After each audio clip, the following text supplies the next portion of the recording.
Hi guys. Today we're going to finish up section 6-1 solving by graphing. We're actually not going to be graphing it all today, so you can take notes today on regular lined paper. Today we're going to focus on how to tell how many solutions a problem has without actually graphing it. To start, I'd like to remind you that for this section, it's very, very important that you change all of your equations into slope-intercept form. Slope-intercept form will give us the most accurate graph because we can graph our slope from edge to edge and connect all of the dots together. Even when using a ruler, your graph might not be accurate if your ruler is just slightly off from where it's supposed to be. So graphing your slope a ton of times is what's going to be the best way to get the most accurate answer.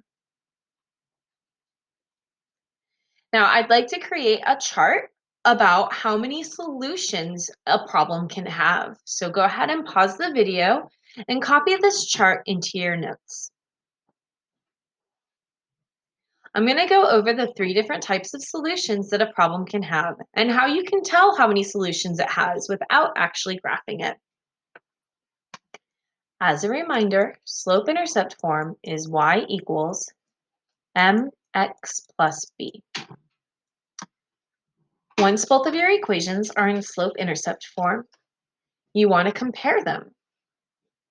If you decide that the equations have the same slope, slope is the letter m, it's the number right in front of the x. If they have the same slope, then if you were to graph that problem, you would get parallel lines. Parallel lines look like this. And that would mean that you have no solutions. The number of solutions is 0. Now, you don't have to graph the lines to know that. As soon as you see that they have the same slope, you can automatically say that there's no solution. If you change your equations into slope-intercept form and you decide that they have different slopes, again, slope is the number in front of x, and it's just any part of it is different. They're different signs, they're different numbers, they're different signs and numbers, like the slopes are not the same. Then if you were going to graph that, you would get intersecting lines. Remember, they're not necessarily perpendicular, they're just 2 lines that cross. In that case, you would get one solution. Your solution would be an ordered pair that contains 2 numbers, but it's technically only one solution because they're only crossing in one spot.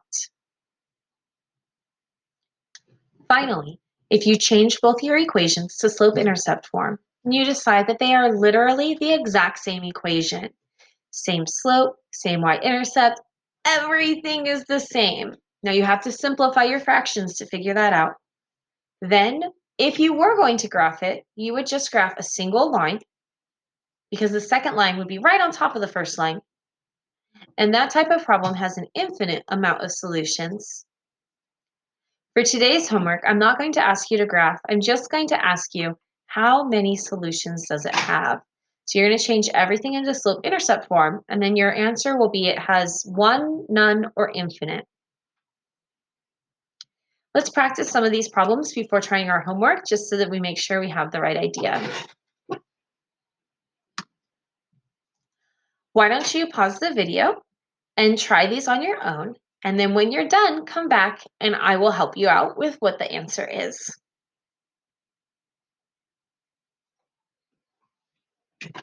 For the first problem, one of the equations is in slope-intercept form, but the other one is not. So you should have changed the second equation by dividing everything by 2. After you divide everything by 2, you get this.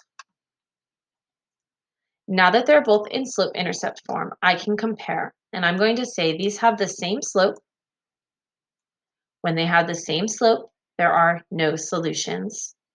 Please notice I wrote no solution and not parallel. The question is not, are they parallel? It's how many solutions. If you haven't done the second problem yet, pause the video. Try it before I show you. For the second problem, neither of the equations are in slope-intercept form, so I will need to change both of them.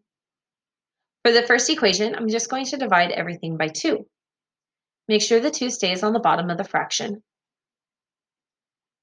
For the second equation, I need to do 2 steps. I need to subtract the 2 away from the 4y, and I need to divide everything by 4. When you divide by 4, make sure you simplify all your fractions. Now that we have a simplified version of slope-intercept form, I can see that not only do they have the same slope, they also have the same y-intercept. When the equations are 100% exactly the same, then we say infinitely many solutions. Pause the video if you haven't done that third one yet. For the third one, the first equation is in slope-intercept form, but the second one is not.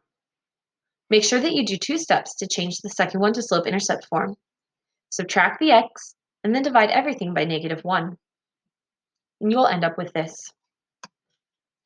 In this problem, my slopes are not the same. I have a 2 and a 1. Since they have different slopes, this will have one solution. Now again, the question does not want to know what the solution is, it just wants to know if it has a solution. So we're not going to find the actual answer, we're just going to say, yes, this does have an answer. Please notice I said one solution, not 2 solutions. That was one of our quiz questions today. There's not 2 solutions, even though there's 2 numbers. Those 2 numbers together make a single ordered pair, one solution. This is what I'd like you to do on tonight's homework. I'd like you to change your equations to slope-intercept form, and then you're going to write one of the 3 answers: no solution, infinitely many, or one solution. This concludes today's notes.